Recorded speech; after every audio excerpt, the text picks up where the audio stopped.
épique, mais genre vraiment épique. Déjà rien qu'à la bande annonce on voit du Lian Yu, on voit du Reverse Flash barbu et tout.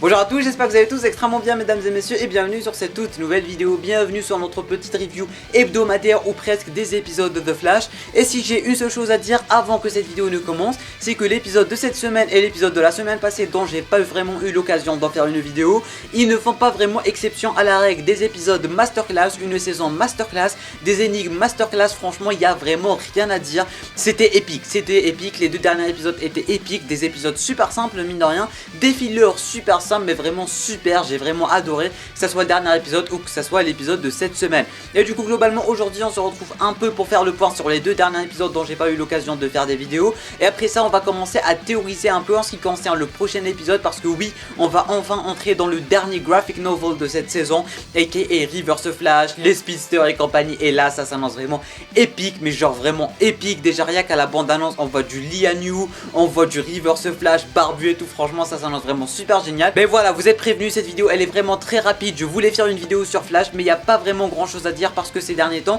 j'ai l'impression que je me répète un peu trop avec les vidéos. À chaque fois je dis masterclass, c'est beau, c'est stylé, et à chaque fois en fait c'est la même chose. Du coup je trouve pas vraiment l'intérêt de faire une vidéo, mais là avec deux épisodes je pense qu'il y a de quoi en parler globalement. Du coup l'épisode de la semaine passée c'était vraiment super génial, j'ai vraiment adoré. On avait tout un délire de voyage dans le temps et compagnie, c'était rempli de teasers, et c'est ça que j'aime avec la série Flash, c'est-à-dire que surtout avec la saison 2 et 3, tu vois, tu voyages dans le passé, tu voyages dans le futur et tout, et du coup tu vois des trucs qui vont se passer, et du coup nous en tant que spectateurs on attend uniquement le jour où ça va se passer. Par exemple on avait avec Savitar le jour où il allait tuer Iris, on avait la fameuse mort de Flash, la fameuse disparition de Flash, etc.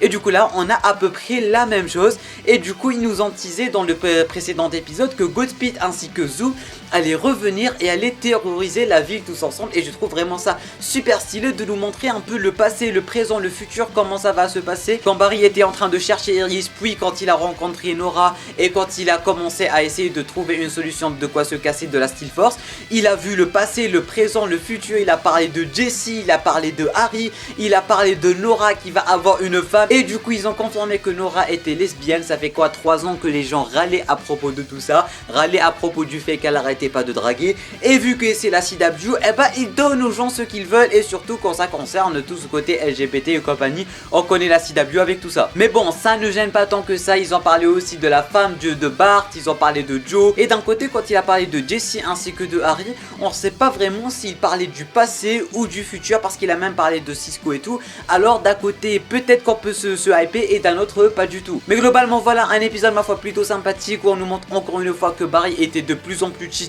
Le mec il arrivait à voir le passé, le présent, l'avenir, il était super concentré avec une lueur verte et tout. On avait le retour de Nora ma foi plutôt symbolique. Mais globalement c'était tout pour le dernier épisode, et du coup on en a parlé en même pas 2 minutes. C'est pour ça que je voyais pas vraiment l'intérêt d'en faire une vidéo la semaine dernière. Maintenant on va directement parler de l'épisode d'aujourd'hui au moment où je tourne cette vidéo. Du coup techniquement le dernier épisode avant un bon petit moment, parce que oui la série va prendre une pause jusqu'au 8 juin si je dis pas de bêtises.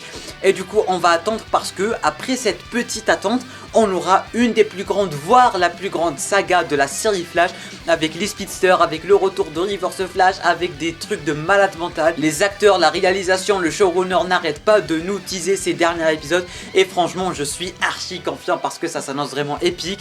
Et pour une fois quand ils nous promettent quelque chose, on finit par avoir cette promesse qui est réalisée, et ça fait toujours plaisir, que ce soit avec Deathstorm, que ce soit avec Armageddon en général, ou cette saison 8 en général, et ça fait extrêmement plaisir. Du coup l'épisode d'aujourd'hui, un épisode encore une fois fillers et très basique. On avait le retour de Captain Sync, ça faisait extrêmement plaisir. À un certain moment on avait une toute petite ambiance de saison 1 quand Barry était parti voir Sync, et du coup là quand il a commencé à faire sa petite enquête, même les effets spéciaux en fait c'était genre saison 1, parce qu'il n'y avait pas uniquement des éclairs mais on voyait Barry un peu partout et tout.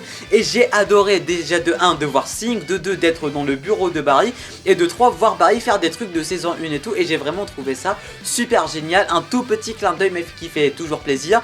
D'un côté Sync était aussi de retour pour remettre Joe en question, parce que voilà on avait remarqué que Joe il n'était pas si mis en avant que ça ces ces derniers temps. Ils ont aussi parlé de Jenna, la fille de Joe qui a maintenant je sais pas 4-5 ans, même 6 ans je sais pas, mais on l'a jamais vue. On l'a vue une fois bébé et depuis ce jour là la meuf elle est inexistante. C'est un délire pas croyable à quel point ils ont réussi à donner naissance à un enfant. L'enfant il a maintenant 5 ans si je dis pas de bêtises, ça fait depuis la saison 5 je crois. Et jusqu'à aujourd'hui on n'en a aucune idée de où elle est, de qu'est-ce qu'elle fait, de ce à quoi elle ressemble. Parce que voilà, on avait connu bébé, mais ça fait 5 ans, du coup on sait même pas à quoi elle ressemble. C'est un truc de fou à quel point je sais pas, ils ont pas trouvé d'actrice, ils ont pas trouvé comment l'utiliser. C'est un délire pas croyable. Et en plus de ça, on est tout le temps dans la maison de Joe. Du coup, ça fait bizarre d'être dans la maison de Joe, mais de ne pas voir sa fille 5 ans après. C'est un délire pas croyable. Et à chaque fois, il y a de gros événements, la famille, des soirées jeux, des dîners, etc. Mais elle est toujours pas présente. C'est archi bizarre et ça m'énerve. Mais du coup, voilà, Joe qui se remet en question. Et du coup, on a Singh qui est en train de l'aider et tout. Et à la fin de l'épisode, il se remet plus en question. Du coup, c'était juste une manière de remettre Joe à l'avant de l'écran, tout simplement. Barry qui devient vieux, c'était vraiment super sympathique. Il s'est aussi remis en question. Il se posait des questions. J'ai adoré comment ils ont travaillé le truc. À chaque fois qu'il court, il devient de plus en plus vieux. Il avait les cheveux tout blancs et tout. C'était super stylé. Le début de l'épisode, masterclass. J'adore ce genre début d'épisode avec Flash. À chaque fois, il arrête des trucs. Il est un peu drôle. Le mec qui arrive à remplacer son flingue avec une banane. J'adore tous ces petits clins d'œil de rien du tout, mais qui font toujours plaisir parce que je rappelle que Flash, il est comme ça. C'est le caractère du personnage de Flash. Il est toujours comme ça. Il est toujours drôle. Il blague toujours. Et j'adore cet aspect des 3 dernières saisons. À chaque fois, il nous montre le début de l'épisode. Flash qui sauve des gens. Flash qui sait son travail de Friendly Neighborhood Flash et compagnie. J'ai vraiment adoré. Maintenant, on va vraiment entrer dans le vif du sujet de cette vidéo et dans la partie la plus importante de cette vidéo qui est la partie théorie. Et est-ce que Killer Frost pourrait bel et bien revenir? Et j'ai bel et bien dit Killer Frost et non pas uniquement Frost parce que oui, il y a une très grande différence. Parce qu'on a remarqué à la fin de l'épisode, déjà, c'était super rempli de tension, on va pas se mentir. Mon cœur, quand il a arrêté de battre, j'arrivais plus à respirer tellement j'étais émergé dans le truc, tellement c'était émotif, tellement on se posait des questions, tellement c'était glauque en vrai. Il y avait un petit côté glauque et tout. Et du coup, on voyait venir Barry quand il allait exploser le truc et ça, c'était archi stylé, on ne va pas se mentir. Et du coup, on remarque déjà que Caitlyn est de moins en moins mise en avant. Elle commence à faire son truc de Frankenstein, à essayer de ramener les morts à la vie. C'est super glauque, une ambiance très froide avec ses produits chimiques et toutes ses expériences et tout. Et du coup Barry a totalement tout détruit et on voyait même dans le caractère de Caitlyn qu'elle commençait à perdre un peu la boule, qu'elle commençait à devenir un peu méchante, non pas vraiment méchante, qu'elle commençait à devenir vraiment Frankenstein au sens propre du mot en vrai. Et du coup même quand elle essayait d'expliquer à Barry et tout, elle avait un temps super bizarre. Et du coup, c'est ce qui ramène la théorie suivante. Est-ce que Killer Frost va bel et bien revenir à la vie? Ou du moins, est-ce que la vraie Killer Frost va bel et bien apparaître dans la série? La Killer Frost qu'on avait déjà vue dans la saison 1 avec Terre 2. La Killer Frost qu'on avait déjà vue dans la saison 3 avec Savitar et tout. Mais vraiment la vraie Killer Frost, la méchante Killer Frost. Parce que on rappelle que Killer Frost de base, c'est une méchante. Et du coup, d'un côté, tout porte à croire que Caitlyn va bel et bien devenir Killer Frost. Déjà j'ai l'impression qu'à la fin de l'épisode elle avait un genre de haine contre Barry. Et pourquoi pas, quelque chose me dit que cette haine en fait va faire ressurgir la Killer Frost qui sommeille en elle. Et du coup elle va en vouloir toute sa vie à Barry et à la Team Flash de ne pas l'avoir laissé faire revivre Frost en général.